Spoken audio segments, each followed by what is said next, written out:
boy, do we have some activity today. I'm telling you, this week has been one of the most phenomenal weeks.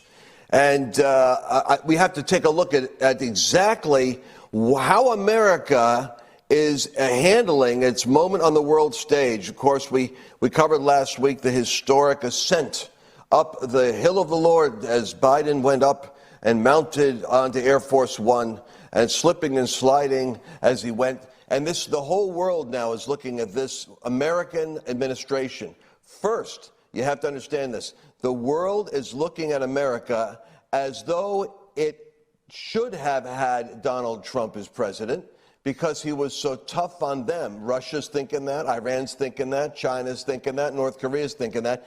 And then they look at this goofy state that we're in. They're assessing the mental acuity, the sharpness, the shrewdness, the agenda of their adversary personified in the office of the president. And they realize it's an empty suit, largely programmed now. The press conference revealed that everything Biden does is orchestrated by a behind-the-scenes group of elites that are using him and pulling the strings because he can hardly navigate his way around a color-by-the-numbers chart with 6 or 7 or 8 reporters he's supposed to talk to. My trusty associate and researcher and double fact-checker, Mercedes Sparks, is here as well to make sure that everything I say is actually accurate. And yes. Which only 1% of the time in my whole history have I ever got carried away in hyperbole and confused it with a fact. But I want to take a look at what Joe Biden's press conference looked like because it was late. And the reason it was late is because they wanted to delay this. It's like the first debate or second debate. They were so anxious about his performance that they didn't want to put him out prematurely. But they couldn't hold him back any longer. The most amount of time anyone's ever waited for a president to have to address the country. And now we know why we had to wait. And these other countries, I'm telling you, watch very closely, and they see a weak America. Let's take a look at some of those profound moments of cognitive clarity in the president. If it holds near and dear to you that you like to be able to, anyway, we're going to get a lot done. Okay, hang on. Sorry. Oh, Ms. Kim.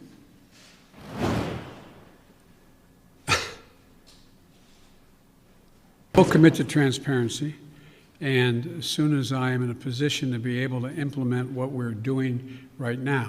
Be clear, how soon will that be, Mr. President? I don't know, to be clear. Okay, where am I here? Let me see.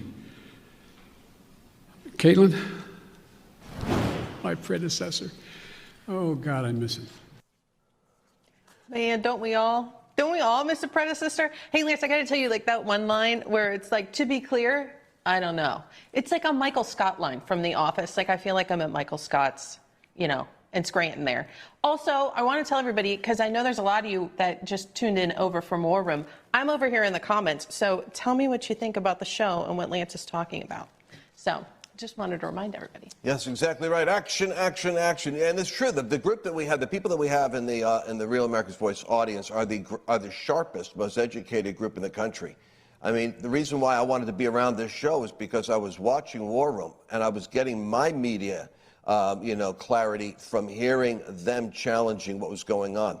But I want to zero in on the lying that happens because you see, Biden not only could not navigate through a press conference when he was given charts to tell you the name of the who he's calling on and the order of who he's he was given the summary of every subject like a cheat sheet. And what you'll see constantly is he's fumbling around looking for the papers. He's looking for the papers. He's looking because he doesn't know what he's going to say till he says it, and he doesn't know what he's supposed to say, so someone writes it. And if someone doesn't write it, then he's caught off guard, not knowing what his position is. And this is the reason why other countries are watching this with such fast. Now look at that picture right there. You see that? Look, if you see it, if you go back the other one, that's the chart of who's in the room. The name of each of the journalists. But what's really funny is it's like they got arrows. 1, 2, 3, 4. There's 4. And the arrows, and with numbers next to them. And that's where he's stumbling. Let me see here. That's the part where he's having to put the thing together and is confused.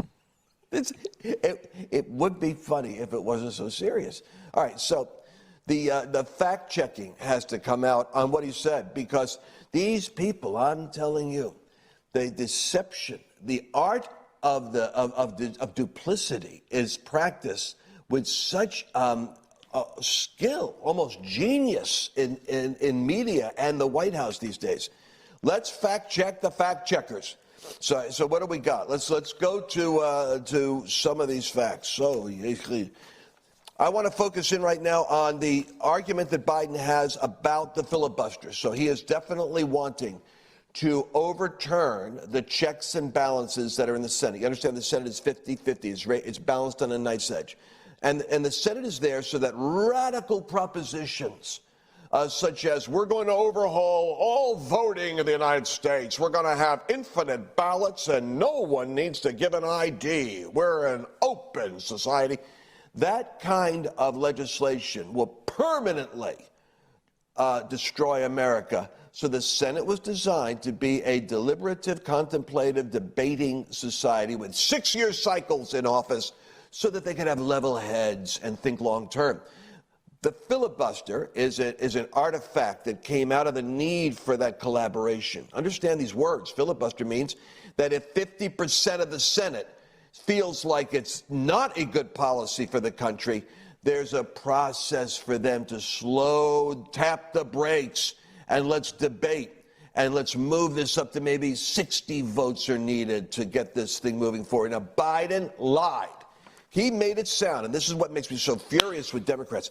He makes it sound like the filibuster is some kind of a thing that Jim Crow, white supremacist Republicans use to rob minorities of their votes. That's how he's framing the argument, when in fact the facts are that of the times that the filibuster was used, the majority of the times from 2019 to 2020, and he's talking about like 298 times. Actually, it was Democrats who were resisting Trump using this. So you see, when they're not in power, they use every toolkit in the book, and they make sure the Republicans play by the rules. When they're in power, the fact is it was the Democrats who were using the filibuster to block legislation. The data was inflated to make it sound like it was Republicans. Second thing that he lied about. Now, Mercedes, you can clean up anything you want to throw in on this. 83% of the tax cuts of Donald Trump. So they're going to tax you. Now, Biden's going to, you watch this. They're going to have to, because they're printing money like a monopoly machine to send to all of the failed Democrat states, and they're funding their activist organizations with your taxpayer money.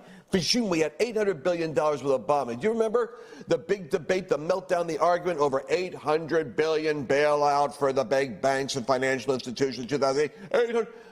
What happened? $800 billion? That's pocket change compared to like the, I think it's 4 or 5 trillion that has been released by the government since COVID started. And we're wondering about the validity of that decision to even shut down the economy.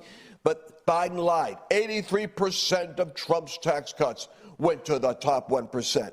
The fact of the matter is, the Nonpartisan Tax Policy Center estimates that 80% of taxpayers got the tax cut. It wasn't 83% going to the top 1%. It was 80% of taxpayers got the tax cut, with less than 5% getting a tax increase.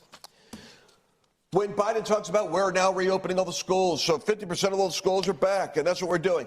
No, you're not. Donald Trump, by January, had gotten 50% of the schools now, of K through 8 schools open and full-time 5 days a week for in-person learning. And Biden's taking credit for what Trump did. And frankly, Biden hasn't moved the needle at all on opening up schools. Point after point after point. And when we get to the immigration lies, Mercedes, you can focus on that, because what they're saying on that is that Trump, the problem we have now is Donald Trump. The problem we have now in immigration is Donald Trump. Could you think of a dumber comment to make? Donald Trump ran and got elected on trying to stop the hemorrhage at the border. And now that we have a flood coming in with COVID, what do you have? It's not my problem. It's Donald Trump's problem, but I'll fix it as soon as I'm clear on what I'm doing, but I'm not clear yet. Yep. We actually have a clip. We can play it real quick. It's 1:06, and then we'll come back next segment, and we're going to talk all about immigration and do the compare and contrast. So let's play that one clip when Biden gets hit with the immigration question. Follow, sir. You mentioned circumstances that must be horrific. The Customs and Border Protection facility in Donna, Texas, I was there, is at 1,556% capacity right now with mostly unaccompanied minors. There are kids that are sleeping on floors. They are packed into these pods. I've spoken to lawyers who say that some of these children have not seen the sun in days. What's your reaction? What is your reaction to these images that have come out from that particular facility? Is what's happening inside acceptable to you? And when is this going to be fixed? That's a serious question, right? Is it acceptable to me? Come on. That's why we're going to be moving 1,000 of those kids out quickly. That's why I got Fort Bliss opened up. That's why I've been working from the moment this started to happen to try to find additional access for children to be able to safely, not just children, but particularly children, to be able to safely be housed while we follow through on the rest of what's happening. That is totally unacceptable. Yeah, there's not enough hotels in the United States to handle the immigration crisis he's got on his hands. So when we come back, we're going to show you pictures of Donna, Texas. We're going to show you exactly what that reporter was talking about. And you are going to get the 411 on everything. Stick with us. See you in a couple minutes. As a pandemic wreaks havoc and angry mobs burn our cities, Lance Wallnau explains why this is happening and takes you into the ancient text he describes as God's Chaos Code. This is the exciting sequel to Lance's best-selling book, God's Chaos Candidate, where he predicted Donald Trump would be president. God's Chaos Code predicts this exact moment in history and what is coming next. When you're in the midst of shaking and uncertainty, the one thing that can give you confidence is knowing what God has said about the time that you're in. If the Lord tells you ahead of time what's going to happen, you can be certain things are going to be working out. The Lord has given us that code in the Bible. He's told us what's coming in America, what's coming to the nations. He's literally given us the chaos code. We can understand what's happening and be awakened in the midst of it. You need to understand and get this chaos code. You need to know the code. Order God's Chaos Code now at godschaoscode.com.